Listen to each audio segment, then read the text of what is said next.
જય શ્રી કૃષ્ણ. અત્યારે આખી દુનિયામાં તમે જુઓ તો એક અલગ જ માહોલ જોવા મળી રહ્યો છે.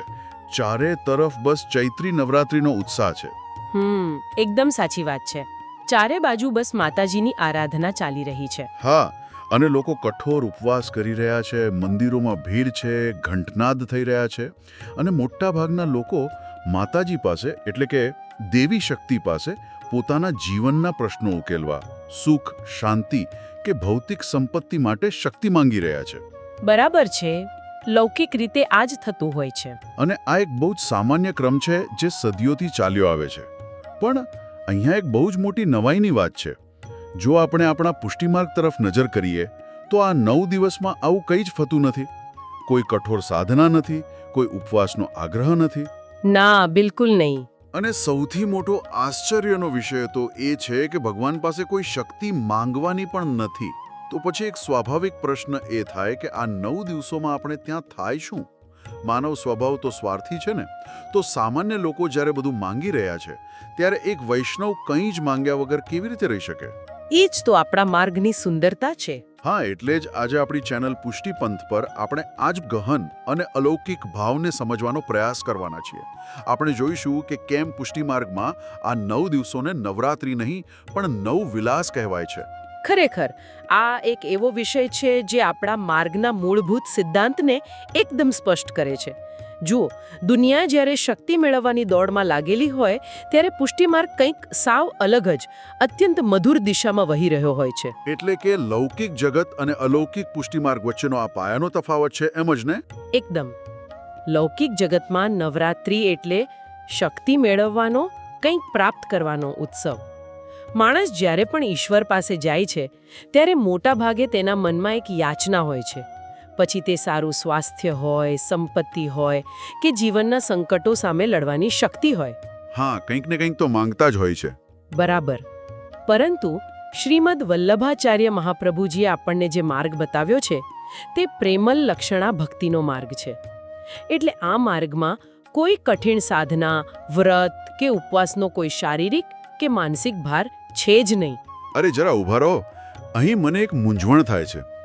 ઐતિહાસિક રીતે જોઈએ તો સમાજમાં હંમેશા શક્તિની પૂજાનું મહત્વ રહ્યું જ છે. માણસને પોતાનું રક્ષણ કરવા માટે કોઈક શક્તિની જરૂર તો પડે જ ને. તમારો પ્રશ્ન વ્યાજબી છે. તો પછી પુષ્ટિ માર્ગે આખી પ્રથા જ કેમ બદલી નાખી?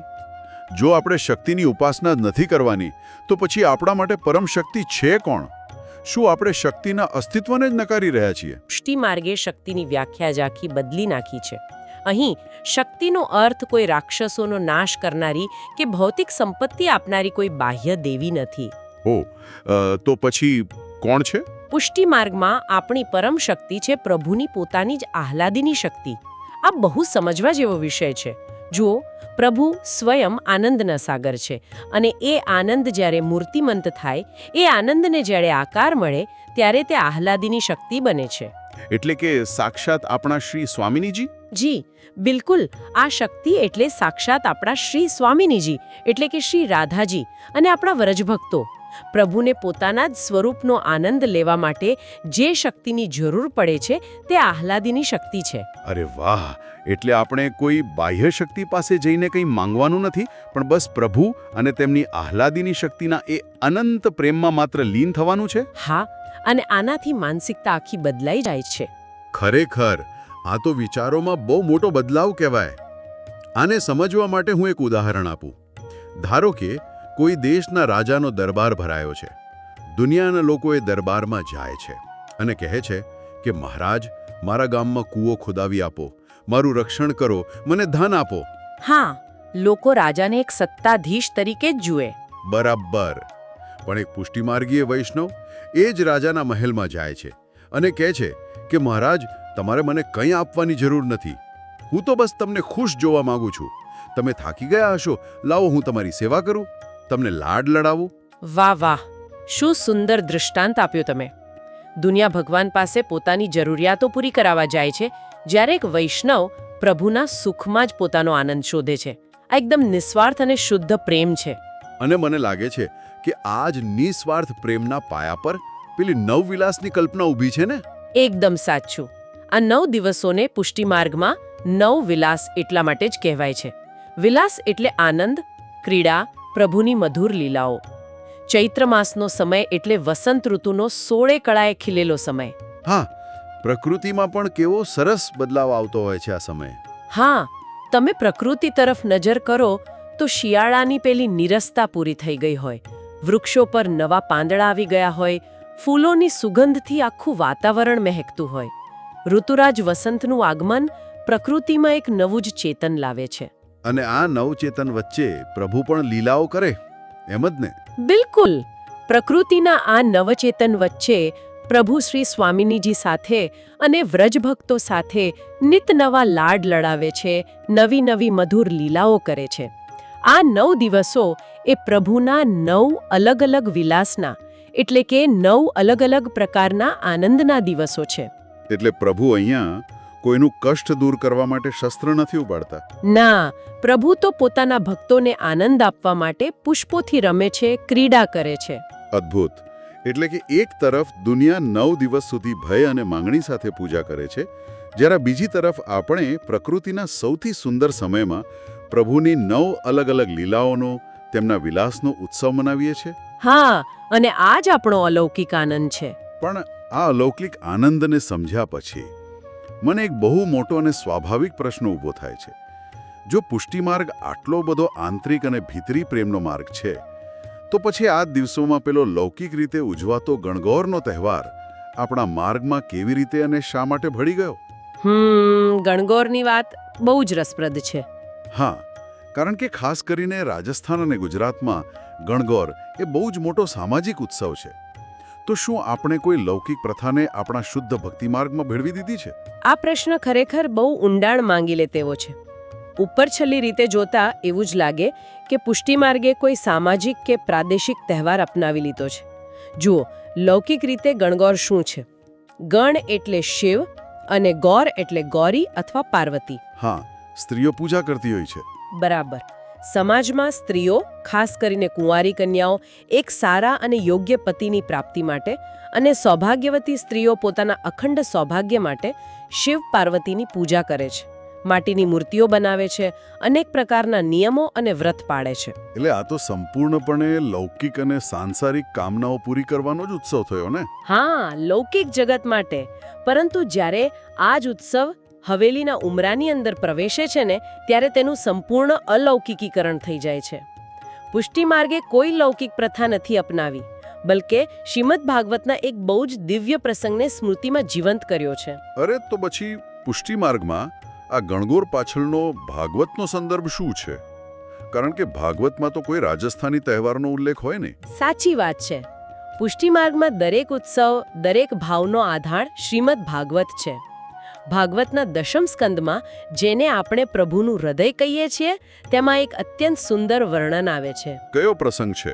વ્રજની ગોપીઓ જે હજુ કુમારિકાઓ હતી, તેમના મનમાં એક જ તીવ્ર ઈચ્છા જાગી કે સાક્ષાત પૂર્ણ પુરુષોત્તમ શ્રી કૃષ્ણ જ તેમને પતિ રૂપમાં પ્રાપ્ત થાય. હવે સમાજમાં એવી પ્રથા હતી કે સારા પતિ માટે કાત્યાયની દેવીનું, એટલે કે ગૌરીનું વ્રત કરવું. તો ગોપીઓએ એ જ સામાજિક પ્રથાનો આશરો લીધો. એટલે ગોપીઓએ વ્રત કર્યું હતું? હા. શિયાળાની કડકડતી ઠંડીમાં જ્યારે વહેલી સવારે હાડ થીજવી દે તેવી ટાઢ હોય, ત્યારે આ કોમળ ગોપીઓ વહેલી સવારે યમુનાજીમાં સ્નાન કરવા જતી. યમુનાજીના કિનારે તેમણે રેતીમાંથી કાત્યાયની દેવીની મૂર્તિ બનાવી અને અત્યંત શ્રદ્ધાથી તેમની પૂજા કરી. એક મિનિટ, આ વાતમાં મને એક મોટો વિરોધાભાસ દેખાય છે. જો ગોપીઓને માત્ર અને માત્ર શ્રી કૃષ્ણ જ જોઈતા હતા, જો તેમનો પ્રેમ આટલો અનન્ય હતો, તો પછી તેમણે કોઈ દેવીની પૂજા શા માટે કરી? સીધી કૃષ્ણની જ પૂજા ન કરી શકાય, તો અન્ય દેવની પૂજા થઈ ગઈ ને? આજ તો ગોપીઓની ભક્તિની ચરમસીમા છે. ગોપીઓએ દેવીની પૂજા દેવી પાસે કોઈ ભૌતિક સુખ કે લૌકિક પતિ માંગવા માટે નહોતી કરી. તેમણે દેવીને એક માધ્યમ બનાવ્યા હતા. અચ્છા, એટલે દેવી મારફતે પ્રભુ પાસે પહોંચવા માંગતા હતા. હા. તેમનો મંત્ર હતો કે હે દેવી, નંદ બાબાના પુત્ર શ્રી કૃષ્ણને મારા પતિ બનાવો. અહીં સમજવાની વાત એ છે કે ગોપીઓએ સમાજની પ્રથાનો વિરોધ ન કર્યો, પણ એ પ્રથાની દિશા જ બદલી નાખી. તેમણે લૌકિક વ્રતને અલૌકિક ફળ પામવાનું સાધન બનાવી દીધું. બહુ જ ઊંડી વાત કરી તમે. તેમને કોઈ સામાન્ય સંસારી પતિ, કોઈ રક્ષક કે કોઈ પાલનહાર નહોતો જોઈતો. તેઓ જાણતી હતી કે આ જગતમાં સાચો સ્વામી, સાચો પતિ તો માત્ર એક જ છે, પરમાત્મા શ્રી કૃષ્ણ. એટલે પુષ્ટિ માર્ગમાં ગણગોર એ શિવ પાર્વતીની પૂજા નથી, પણ ગોપીઓનો પ્રભુ પ્રત્યેનો અખૂટ પ્રેમ, તેમનું દૃઢ નિશ્ચય અને કાત્યાયની વ્રતનું સ્મરણ છે. અરે વાહ, આ સાંભળીને તો ખરેખર રૂવાણા ઊભા થઈ જાય છે. એટલે કે એક સામાન્ય સામાજિક વ્રતને ગોપીઓએ પરમ તત્વને પામવાના માર્ગમાં ફેરવી નાખ્યું. આ બતાવે છે કે જ્યારે હૃદયમાં પ્રેમ સાચો હોય ત્યારે દુનિયાની કોઈ પણ પ્રથા તમને તમારા માર્ગથી ભટકાવી શકતી નથી. બિલકુલ સાચી વાત.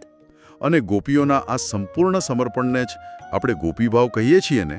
જી હા, એકદમ. ગણગોર એ પુષ્ટિ માર્ગમાં શુદ્ધ ગોપીભાવનો ઉત્સવ છે. અને જુઓ, ગોપીભાવ કોઈ સ્ત્રી કે પુરુષ હોવા પૂરતો સીમિત નથી. આ તો એક એવી માનસિક અને આત્મિક સ્થિતિ છે જ્યાં જીવ પોતાનો સંપૂર્ણ અહંકાર, પોતાની બધી જ દુનિયાવી ઓળખ ભૂલીને માત્ર પ્રભુને પામવા માટે તડપે છે. હા, જીવનું શિવ સાથેનું મિલન. બરાબર. જ્યારે કોઈ વૈષ્ણવ ગણગોરના ભાવને સમજે છે ત્યારે તે એ જ ગોપી ભાવને પોતાના હૃદયમાં જાગૃત કરવાનો પ્રયાસ કરે છે કે હે પ્રભુ, જેમ ગોપીઓએ સર્વસ્વ છોડીને માત્ર તમારો જ આશ્રય લીધો, તેવી જ અનન્ય ભક્તિ, તેવો જ નિસ્વાર્થ પ્રેમ અમારા હૃદયમાં પણ પ્રગટ થાય. હવે આ બધી કડીઓ એકદમ બરાબર જોડાઈ રહી છે. નવવિલાસનો આનંદ અને ગણગોર દ્વારા પ્રગટ થતો ગોપી ભાવ. પણ જ્યારે આ ગોપી ભાવ, આ સમર્પણ અને પ્રભુને પામવાની તડપ તેની ચરમસીમાએ પહોંચે ત્યારે પરિણામ શું આવે? ભક્તિ જ્યારે હૃદયમાં સમાય નહીં એટલી વધી જાય ત્યારે તે છલકાય તો ખરી જ ને? હા, પ્રેમ છલકાય જ ને. અને એ છલકાતો પ્રેમ જ આપણને સીધા ઉત્સવના હૃદય સમાન એક બીજા દિવ્ય પ્રસંગ તરફ લઈ જાય છે, અને એ છે મહારાસ. એકદમ સચોટ વાત કરી તમે. જ્યારે પ્રભુ અને તેમની આહ્લાદની શક્તિનો આ નવવિલાસ અને ગોપીઓનો આ ગોપીભાવ શિખર પર પહોંચે છે ને, ત્યારે જ મહારાસ સર્જાય છે. રાસ એ કોઈ અચાનક થયેલી ઘટના નથી, તે ગોપીઓના કઠોર વ્રત અને અત્યંત શુદ્ધ પ્રેમનું અંતિમ ફળ છે. એટલે આ કોઈ સામાન્ય નૃત્ય નથી. ના, જરાય નહીં. અહીં એ સ્પષ્ટ કરવું ખૂબ જ જરૂરી છે કે પુષ્ટિ માર્ગમાં રાસોત્સવ એ માત્ર કોઈ સામાન્ય નૃત્ય, ગરબા કે લોકનૃત્ય નથી. લૌકિક જગતમાં લોકો ગરબા રમે છે ઉત્સવ મનાવવા માટે, શારીરિક આનંદ માટે કે ક્યારેક માત્ર મનોરંજન માટે. હા, નવરાત્રિમાં તો લોકો મનોરંજન માટે જ રમતા હોય છે વધારે. પણ ગોપીઓ અને પ્રભુ વચ્ચેનો આ રાસ એ અનંત અને આત્મિક પ્રેમનું પ્રતીક છે. રાસ મંડળમાં જે વર્તુળ બને છે તેનો કોઈ અંત નથી અને કોઈ શરૂઆત નથી હોતી. આ જીવ અને શિવનું, આત્મા અને પરમાત્માનું અદ્વૈત મિલન છે. સાચી વાત છે. લૌકિક ગરબામાં તો થાક લાગે છે, પરસેવો થાય છે, પણ મહારાસમાં તો એક અલગ જ પ્રકારની ઊર્જા હોય છે. હા, એ અલૌકિક ઊર્જા છે. અને આ જ દિવ્ય મિલનને ઉજવવા માટે આ 9 દિવસો દરમિયાન પુષ્ટિમાર્ગીય હવેલીઓમાં અને વૈષ્ણવોના ઘરે ભવ્ય રાસોત્સવના આયોજનો થાય છે. સાચી વાત છે. આ 9 દિવસોમાં હવેલીઓમાં ખૂબ જ ઉત્સાહથી રાસોત્સવ ઉજવાય છે. વૈષ્ણવો ભેગા મળીને પ્રભુ સન્મુખ ધોળ, પદ, રસિયા અને ગરબી ગાય છે. આ રસિયા એટલે પેલી વસંત ઋતુના પદો ને? હા, રસિયા એટલે વસંત ઋતુના એવા પદો જેમાં પ્રભુની હોળી અને રાસની લીલાઓનું અત્યંત શૃંગારિક અને મધુર વર્ણન હોય છે.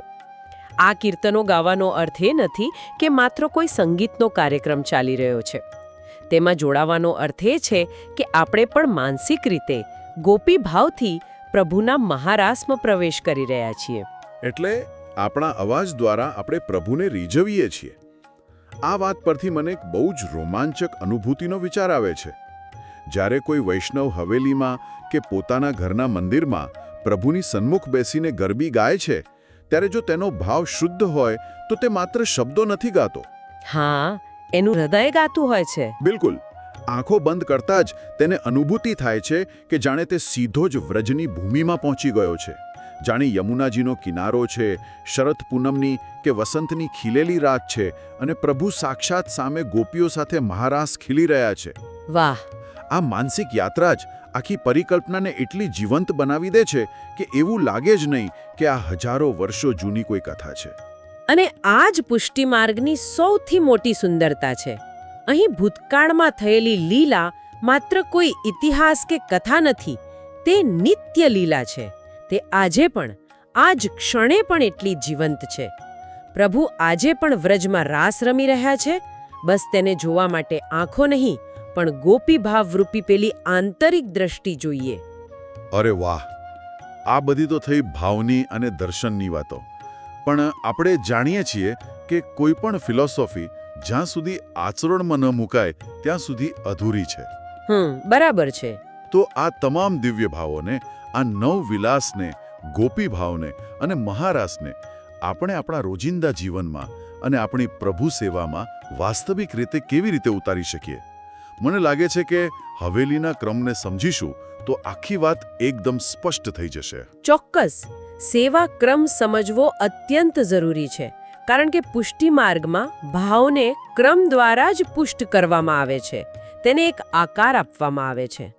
તો સૌથી પહેલા આપણે કીર્તનની વાત કરીએ. હા, સૌથી પહેલા કીર્તન અને ગરબીની વાત કરીએ. હવેલીઓમાં ખાસ કરીને શયન દર્શન પછી જનાનામાં એટલે કે બહેનો દ્વારા રાસ અને ગરબી ગાવામાં આવે છે. આમાં પ્રભુના નવ વિલાસનું વર્ણન હોય છે. પોતાના ઘરે પણ વૈષ્ણવોએ પોતાની અનુકૂળતા મુજબ પ્રભુ સમક્ષ આ 9 દિવસ રાસ અને ગરબાના મધુર કીર્તન ગાવા જોઈએ. હા, આનાથી પ્રભુને લાડ લડાવાય છે. અને શૃંગારના દર્શનમાં પણ આ દિવસોમાં ઘણો બદલાવ આવતો હોય છે ને. શિયાળાના ભારે વસ્ત્રો જતા રહે છે અને કંઈક નવું જ જોવા મળે છે. ચોક્કસ. આ દિવસો ઉત્સવના છે, વસંતના છે, માટે પ્રભુના શૃંગારમાં પણ એ જ ઉલ્લાસ, એ જ હળવાશ દેખાવી જોઈએ. આ દિવસોમાં પ્રભુને લાલ, ગુલાબી અને કેસરી જેવા ઘેરા, તેજસ્વી અને ઉત્સવી રંગોના વસ્ત્રો ધરાવાય છે. આ રંગો પાછળ પણ કોઈ ભાવ હશે જ? હા, આ રંગોની પસંદગી પાછળ પણ એક બહુ જ સૂક્ષ્મ અને સુંદર ભાવ રહેલો છે. લાલ રંગ એ અનુરાગ એટલે કે અત્યંત પ્રગાઢ પ્રેમનું પ્રતીક છે. લોહીનો રંગ લાલ છે, જે જીવન અને ઉર્જા દર્શાવે છે. એટલે ગોપીઓનો પ્રેમ લાલ રંગ રૂપે પ્રગટ થાય છે. રોજ નવા અને સુંદર આભરણો એટલે કે ઘરેણાં ધરાવાય છે. રોજ નવો વિલાસ એટલે રોજ નવો શૃંગાર. આ શૃંગારની વાત સાંભળીને મને પ્રભુના ભોગ વિશે પણ જાણવાની ઉત્કંઠા થાય છે. કારણ કે ઋતુ ઝડપથી બદલાઈ રહી છે. શિયાળો જતો રહ્યો છે અને ઉનાળાની શરૂઆત થઈ રહી છે. હા, અને પ્રભુની સેવામાં ઋતુનું ખૂબ જ બારીકાઈથી ધ્યાન રાખવામાં આવે છે. જેમ ગરમી વધવા લાગે તેમ પ્રભુને એવી વસ્તુઓ ધરાવાય છે જે શીતળતા આપે. કોઈ ખાસ ભોગ ખરો આ સમયનો? આમાં સૌથી વિશેષ અને ઉલ્લેખનીય છે ચૈત્ર સુદ એકમનો દિવસ. આ દિવસે પ્રભુના આરોગ્યને ધ્યાનમાં રાખીને લીમડો, સાકર અને એલચીનો ખાસ ભોગ ધરાવવામાં આવે છે. અરે વાહ! અહીં જ મારી વિચારધારા થોડી અટકે છે અને મને પુષ્ટિ માર્ગની સેવા પદ્ધતિ પર ખરેખર ગર્વ થાય છે. તમે વિચારો કે આપણે કોઈ દૂર આકાશમાં બેઠેલા સર્વશક્તિમાન ભયંકર ઈશ્વરની પૂજા નથી કરી રહ્યા. ના, આપણે તો લાડલા પ્રભુની સેવા કરીએ છીએ. હા, પુષ્ટિ માર્ગમાં પ્રભુની સેવા કેટલી વૈજ્ઞાનિક, મનોવૈજ્ઞાનિક અને પ્રેમસભર છે. ઋતુ બદલાય, વસંતમાંથી ગ્રીષ્મ આવે એટલે રોગચાળો વધવાની શક્યતા હોય. આ સમય આપણા બાળ સ્વરૂપ પ્રભુને, આપણા લાડેલા લાલનને કોઈ શારીરિક કષ્ટ ન પડે, કોઈ બીમારી ન આવે તે માટે આપણે તેમને લીમડો અને સાકર ધરાવીએ છીએ. આયુર્વેદની દ્રષ્ટિએ પણ આ ઉત્તમ છે. બિલકુલ. આયુર્વેદિક રીતે લીમડો ઔષધિ છે. તે રક્ત શુદ્ધ કરે છે અને સાકર ગરમીમાં રાહત આપે છે. આ કોઈ ધાર્મિક કર્મકાંડ નથી.